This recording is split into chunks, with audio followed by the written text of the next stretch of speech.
హత్యా నేరం మోపకపోతే తప్పకుండా శాసనసభలో కూడా వదిలిపెట్టాం. ప్రభుత్వాన్ని గల్లబట్టి అడుగుతాం. శాసనసభలో శాసన మండలిలో ఖచ్చితంగా నిలదీస్తాం. వదిలిపెట్టమని చెప్పి కూడా ఆ కుటుంబానికి ఆశ్వాసన ఇస్తూ మరి ఆ కుటుంబాన్ని కూడా నేను కోరుతా ఉన్నా, మీరు దయచేసి ధైర్యం కోల్పోకండి. మీకు అండగా మేము ఉంటాం. ఎక్కడ వదిలిపెట్టి పోము. మర్రి జనార్దన్ రెడ్డి గారు మా పార్టీ తరఫున అనుక్షణం మీ కంటికి రెప్పలాగా కాపాడుకునే బాధ్యత మర్రి జనార్దన్ రెడ్డి గారికి నేను అప్పచెప్తా ఉన్నా. మళ్ళీ ఇల్లు కట్టించి ఆ ఇంట్లో కూడా పాలు పొంగించే కార్యక్రమానికి నేనే వస్తా. వచ్చి తప్పకుండా మీకు అండగా నిలబడతా అని చెప్పి కూడా గణేష్ కు, అదేవిధంగా చంద్రకళ గారికి, మౌనిక గారికి, వారి సోదరికి, వారి తమ్ముడికి కూడా మళ్ళొకసారి తెలియజేస్తూ పత్రికా మిత్రులను కూడా నేను కోరుతా ఉన్నా. ఈ రోజు ఈ సంఘటన, ఈ 2 నెలల పసిగుడ్డు నిజంగా ఒక ఎమ్మెల్యే బిడ్డనో, ఒక ఎంపీ బిడ్డనో, ఒక రాజకీయ నాయకుడి బిడ్డనో అయితే ఇట్లే ఉంటుండేనా ఇవాళ స్పందన అధికార యంత్రాంగం? మీరు కూడా ఆలోచించండి. మీడియాలో కూడా చూపెట్టండి. ఒక సామాన్యుడు కదా, గొంతు లేదు కదా, గణేష్ కదా, ఆయనకి ఎవడున్నాడు అని అనుకుంటున్నారేమో. ఇంతమంది నిలబడ్డం ఇవాళ రాజకీయాలకు అతీతంగా భవిష్యత్తులో కూడా నిలబడదాం. తెలంగాణ సామాజిక చైతన్యాన్ని చాటుదాం. తెలంగాణ సమాజంలో కులము మతం పిచ్చి లేదు. మన దగ్గర ఇంకో వేరే రాష్ట్రంలో ఉన్నట్టు కులం మతం పేరు మీద రాజకీయాలు లేవు. అదే పద్ధతుల్లో మనం భవిష్యత్తులో కూడా నడవాలా. ఇక్కడ అందరూ ఒకటే, అందరి ఓట్లో ప్రవహించేది గదే రక్తం, అందరికి ఉన్నది గదే గుండె, గదే కాలేయం అన్నట్టుగా అందరం కలిసికట్టుగా ఆ కుటుంబానికి కులాలకు అతీతంగా నిలబడదాం. అది మర్రి జనార్దన్ రెడ్డి అయినా, లేకపోతే విశారదన్ అయినా, మందకృష్ణ అయినా, బీఎస్పీ అయినా, కేటీ రామారావు అయినా, ఎవరైనా అందరం మనుషులమే. అందరం ఇవాళ ఒక తండ్రిగా చెప్తా ఉన్నా నేను.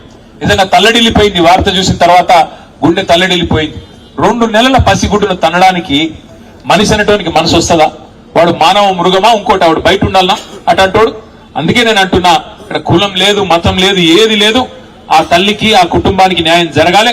జరిగేదాకా మనం వదిలిపెట్టొద్దని మీడియాను కూడా ప్రత్యేకంగా కోరుతూ, ముఖ్యంగా నాగర్ కర్నూలులో ఉండే చైతన్యవంతమైన ఈ ప్రాంతం, గోరే టెంకన్న లాంటి మహా ప్రజా కవులు పుట్టిన ఈ ప్రాంతం, అట్లాంటి ఈ ప్రాంతంలో ఈ దుర్ఘటన జరగడం అందుకే చాలా చాలా బాధాకరం. న్యాయం జరిగేదాకా ఆ కుటుంబానికి అండగా నిలబడదామని మళ్ళొకసారి మీ అందరికీ విజ్ఞప్తి చేస్తూ, వాళ్ళ కదిలి వచ్చిన ప్రతి ఒక్కరికి తప్పకుండా ధన్యవాదాలు తెలియజేస్తూ, గణేష్ కు, చంద్రకళ గారికి, మౌనికకి మీకు అండగా నిలబడతాం. మీకు అండగా కేసీఆర్ గారు ఉన్నారు, మేమందరం ఉన్నాం, భయపడవద్దని చెప్పి కూడా మళ్ళొకసారి వారికి హామీ ఇస్తూ, ప్రత్యేకంగా మళ్ళొకసారి మీ అందరికి నమస్కారం. జై భీమ్, జై తెలంగాణ.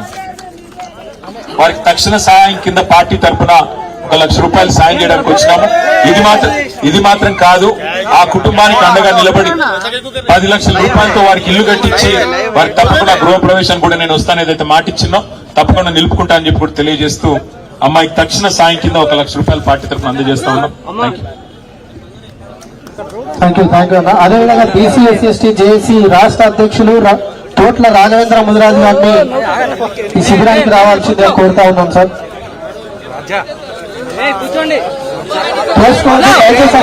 దూరం జరగాలి, కొంచెం దూరం ఉండాలి,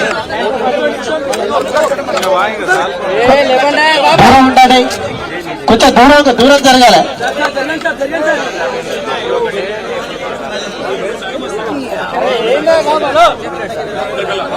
బయట తీసుకోవాలి సార్, ముందరికి రాకండి సార్, మీడియా మిత్రులు.